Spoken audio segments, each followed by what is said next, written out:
جزوی انقلاب سے بھی ماہیت سے جو حکم شرعی ہے نا وہ تبدیل ہو جائے گا.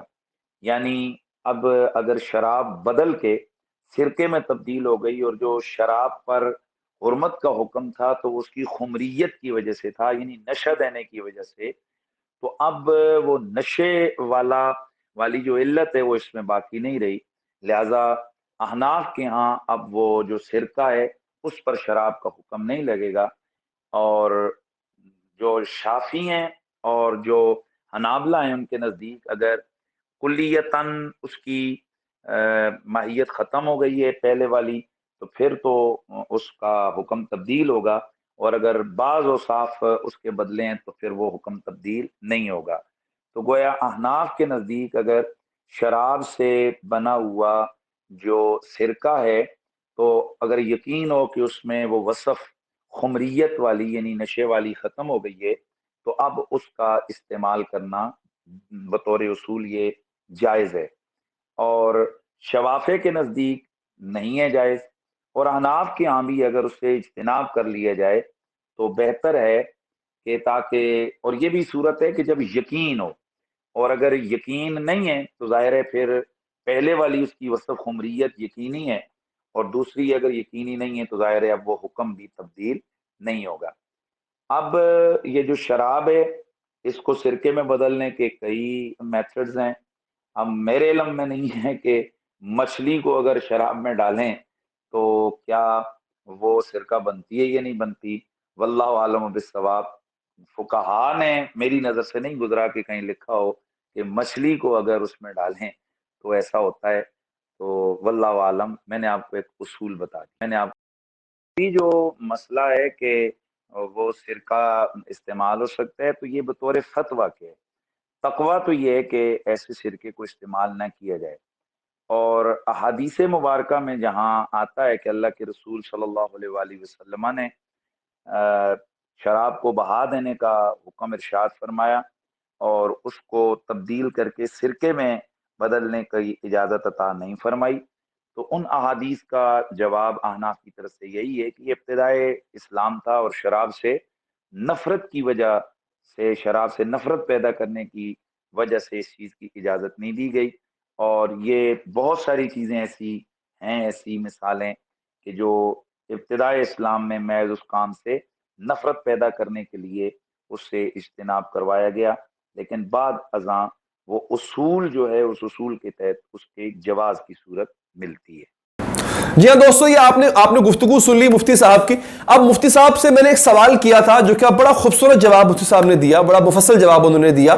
سوال میرا یہ تھا کہ اصحابہ کرام رضوان اللہ تعالی اجمعین نے شراب سے نفرت فرمائی ہے چاہے وہ کسی بھی شیپ میں کیوں نہ ہو. اور پھر میں نے ان کے سامنے، جب میری ان سے گفتگو چل رہی تھی تو میں نے ان کے سامنے گزارش رکھی کہ ایک روایت جو ہم حضرت علی سے جو منسوب ایک روایت ہے ہم سنتے آتے ہیں کہ حضرت علی علیہ السلام نے فرمایا کہ میں علی اگر کسی جگہ پہ شراب کا قطرہ گر جائے اور اس جگہ پہ گھاس اگے اور اس گھاس کو گھوڑا کھائے تو میں علی اس گھوڑے پر بیٹھنا پسند نہیں کرتا.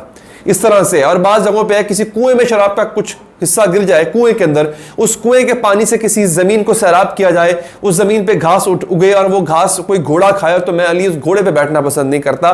تو اب میں نے ان کے سامنے یہ بات رکھی تو میں نے ان سے پوچھا کہ اگر تو شراب سرکہ ڈالنے سے بھی بدل جاتی ہے تو حضرت علی نے یہ بات کیوں کی؟ تو انہوں نے بڑے خوبصورت جواب اس کا دیا. دیکھیں ہوتا کیا ہے، یہ اصحابہ کرام کی نفرت کا اظہار ہے اس چیز سے جس سے آپ صلی اللہ علیہ وسلم اور اللہ کے نبی اور اللہ تعالیٰ نے منع فرما دیا. انہوں نے ایک اور صحابی کی مثال دی کہ انہوں نے سونے کی انگوٹھی پہنی ہوئی تھی تو دیگر اصحاب نے ان کی توجہ دلائی کہ آپ صلی اللہ علیہ وسلم نے اس کو جہنم کا یا آگ کا انگارہ کہا ہے، تو اسی وقت جو ہے انہوں نے انگوٹھی اٹھا کے پھینک دی. تو صحابہ کرام نے فرمایا کہ آپ وہ انگوٹھی جو ہے وہ پھینکیے مت، سونا ہے، قیمتی چیز ہے، آپ اس کو ہاتھ میں مت پہنیے، ویسے استعمال میں لے آئیے، بیچ دیجئے، اس کے عوض پیسے آ جائیں گے آپ کے کچھ. تو انہوں نے کہا کہ نہیں، میں اٹھاؤں گا بھی نہیں اس چیز کو. جس سے آپ صلی اللہ علیہ وسلم نے, اللہ کے نبی نے منع فرما دیا ہے. تو اللہ کے نبی نے انگوٹھی, سونے کی انگوٹھی پہننے سے منع فرمایا. سونا اٹس سیلف حرام نہیں ہے, اس کا وہ استعمال حرام ہے. اسی طرح سے جو حضرت علی سے منسوب روایت ہے اس میں بھی نہ گھوڑا حرام ہے, نہ گھاس حرام ہے, نہ زمین حرام ہے, نہ کنویں کا پانی حرام ہے. لیکن یہ ایک طرح سے یہ ایکسپریشن ہوتا ہے, ایک ایگزیجریٹڈ ایکسپریشن ہوتا ہے. آپ سمجھ رہے ہیں میری بات, جس میں آپ اس چیز سے نفرت کا اظہار کرتے ہو جس سے اللہ کے نبی آقا دو جہاں صلی اللہ علیہ وآلہ وسلم نے نفرت کا اظہار کیا ہوتا ہے. اس میں مطلب یہ نہیں ہوتا کہ اس سے منسوب تمام چیزیں حرام ہو گئی ہوئی ہیں. یوں کہہ لیں کہ یہ فصاحت کا اور بلاغت کا ایک انداز ہوتا ہے جس میں آپ کہتے ہو, جس میں ہم اکثر کہتے ہیں کہ جی میں تو اس شخص کی, جیسے ہم اردو شاعری میں کیا سنتے ہیں کہ محبوب کی گلی سے بھی مجھے پیار ہو گیا. اب گلی میں تو کوئی ایسی خصوصیت نہیں ہوتی نا محبوب والی, مگر چونکہ محبوب سے محبت ہوتی ہے تو ہمیں گلی میں, اب ہم کہتے ہیں مدینے دیا گلیاں, تو وہ کس سے منسوب ہے؟ وہ آپ صلی اللہ علیہ وسلم کی ذات پاک سے منسوب ہے کہ آپ صلی اللہ علیہ وسلم ان راہوں پہ چلتے تھے. لہٰذا یہ ایک ایکسپریشن آف ہیٹ اینڈ لو ہوتا ہے. لیکن جہاں تک بات جو مفتی صاحب نے فرمائی ہے اس میں یہ ہے, مفتی صاحب نے بھی یہ سوال اٹھایا ہے کہ اب جو ہے وہ مچھلی کیا اٹ سیلف اس کو کیمیکلی مچھلی کیا اس کو وہ ریئیکشن دیتی ہے جو سرکہ دیتا ہے؟ یہ پھر یہاں پہ جو کیمسٹری جاننے والے, کیمیائی علم رکھنے والے جو ہمارے دوست ہیں وہ اس معاملے میں رہنمائی کریں گے. لیکن اگین مفتی صاحب کی گفتگو چونکہ آپ نے سنی, شراب اپنی اصل حالت میں تو نہیں رہتی ہے, لیکن فتووں کے اگر دیکھا جائے اور اگر آپ دیکھتے ہیں بزرگوں کے فتوے اگر آپ دیکھیں مختلف مسالک کے, تو اس میں اس سے اجتناب ہی فرمایا گیا ہے. یہ ضروری نہیں ہے اس کو آپ کریں.